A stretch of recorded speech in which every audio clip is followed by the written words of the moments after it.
नमस्कार दोस्तों, कैसे हैं आप सब। इस वीडियो में मैं आपको बारकोड के बारे में थोड़ी बहुत जानकारी देने वाला हूं, जो चीजें आप लोग हमेशा पूछते हैं।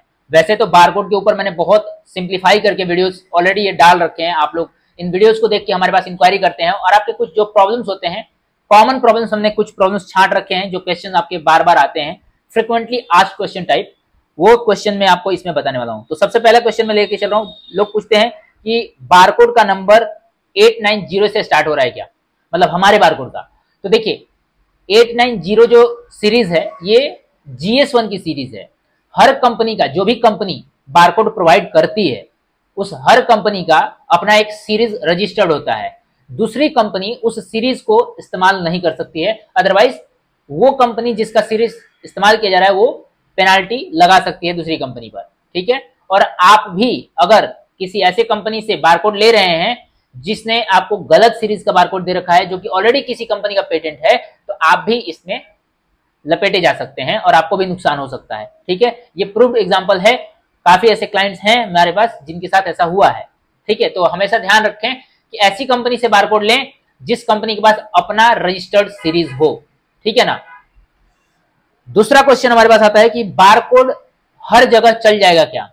हर जगह से मतलब ये रहता है कस्टमर्स का, अमेजॉन पर, फ्लिपकार्ट पर, ब्लिंकिट पर, जेप्टो पर, स्विगी पर, या फिर ऑफलाइन जहां भी सुपरमार्ट में रखवाना चाहते हैं वहां पर, रिलायंस मार्ट में, डी मार्ट में, ऐसे जगहों पर हर जगह पर बारकोड चल जाएगा क्या। क्या ये बारकोड एक्सपोर्ट में भी काम आएगा क्या।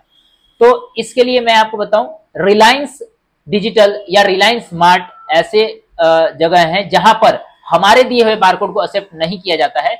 क्योंकि बारकोड में कोई कमी नहीं है, हमारे बारकोड में और GS1 के बारकोड में कोई खास फर्क नहीं है, सेम ही कंटेंट है, सेम ही चीज है। बस फर्क इतना है कि GS1 ग्लोबली रिनाउंड कंपनी है और हमारा जो कंपनी है या हमारे जो बारकोड हैं वो ग्लोबली रिनाउंड नहीं है। हम लोग सिर्फ जुगाड़ लगा के काम चला रहे हैं आपके लिए, ताकि आपका पैसा कम खर्च हो। शुरुआत में आप हमारे बारकोड से हर तरह का काम कर सकते हैं, जो GS1 का काम, GS1 का बारकोड से आप काम में लेते हैं, सेम वही चीज है। बस उनके बारकोड को ग्लोबली रिकॉग्निशन मिला हुआ है, हमारे कंपनी को अभी ग्लोबली रिकॉग्निशन नहीं मिला है, बस यही फर्क है। समझ गए आप। तो रिलायंस हो या डी मार्ट हो, ये लोग प्रेफर करते हैं कि ग्लोबली रिकॉग्नाइज्ड कंपनी के ही बारकोड्स इनके सुपरमार्ट में या इनके मार्ट में रखे हुए प्रोडक्ट पर इस्तेमाल किए जाएं, ठीक है ना। तो इसलिए ये लोग हमारे बारकोड के साथ आपके प्रोडक्ट को एक्सेप्ट नहीं करेंगे। रही बात अमेजॉन की, तो अमेजॉन के ऊपर भी हमारा बारकोड एक्सेप्टेबल नहीं होगा, ठीक है। लेकिन अमेजॉन पर आप बिना बारकोड के भी प्रोडक्ट्स बेच सकते हैं GTIN एग्जम्पशन में जाकर, ठीक है। ब्लिंकिट पर, जेप्टो पर हमारा बारकोड एक्सेप्टेबल है। नॉर्मल सुपरमार्ट पे या फिर किसी ग्रोसरी स्टोर पे हमारा बारकोड एक्सेप्टेबल है।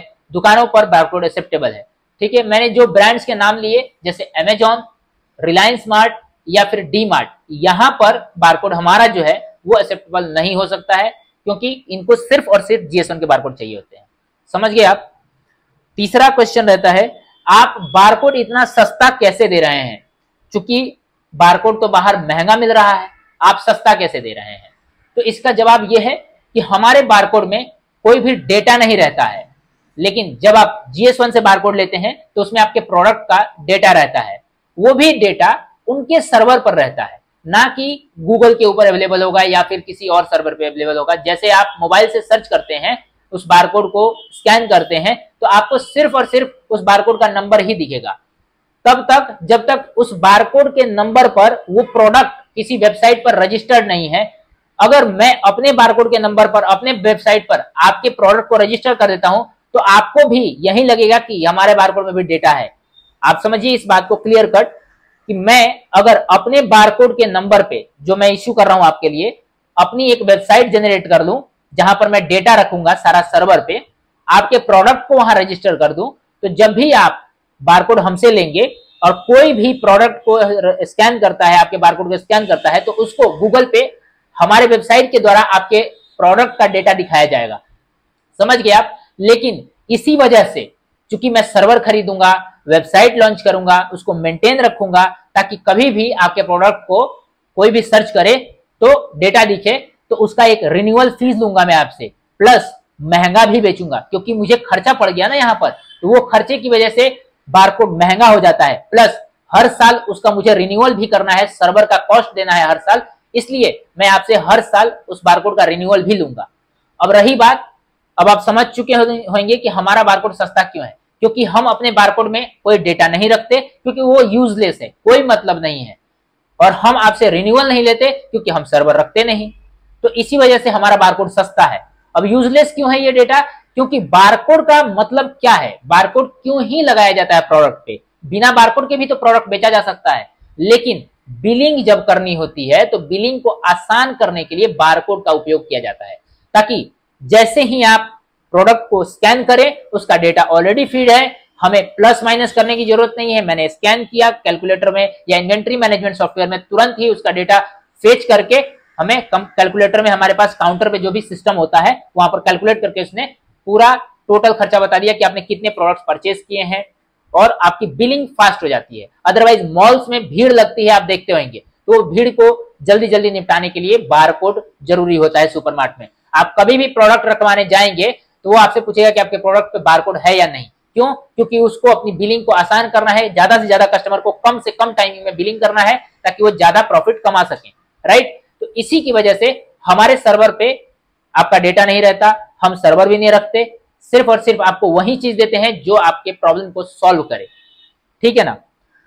अगला प्रॉब्लम आता है कि जीएसटी या बिल बनेगा तो क्या रहेगा, मतलब बारकोड आप देंगे तो कितना खर्चा आएगा। तो एक बारकोड का हम लोग कई बार 1000 रुपए चार्ज करते हैं, लेकिन अगर आप वीडियो के माध्यम से जाते हैं, अगर कोई ऑफलाइन आता है तो 1000 रुपए चार्ज करते हैं, लेकिन चूंकि आप हमारे सब्सक्राइबर हैं या आप हमारा वीडियो देख कर आए हैं, तो आपने ऑलरेडी हमारी इतनी मदद कर दी है हमारे वीडियोस को प्रमोट करके कि हमें उसका फायदा मिल चुका है। तो यहाँ अगर आप वीडियो को देख के आ रहे हैं तो आप हमें बस वीडियो का स्क्रीनशॉट भेजिए और आपको वही 1000 का बारकोड 500 रुपए में मिलेगा, ठीक है, सिंगल बारकोड। लेकिन अगर आपको बल्क में चाहिए तो बल्क के प्राइसेस अलग होते हैं, आप कॉल करके इस नंबर पे हमसे पता कर सकते हैं। किसी को 10 बारकोड चाहिए, किसी को 15 बारकोड चाहिए, ठीक है ना, इस तरीके से। और अगर आप बिल बनवाते हैं तो आपको जीएसटी भी पे करना होगा, ठीक है।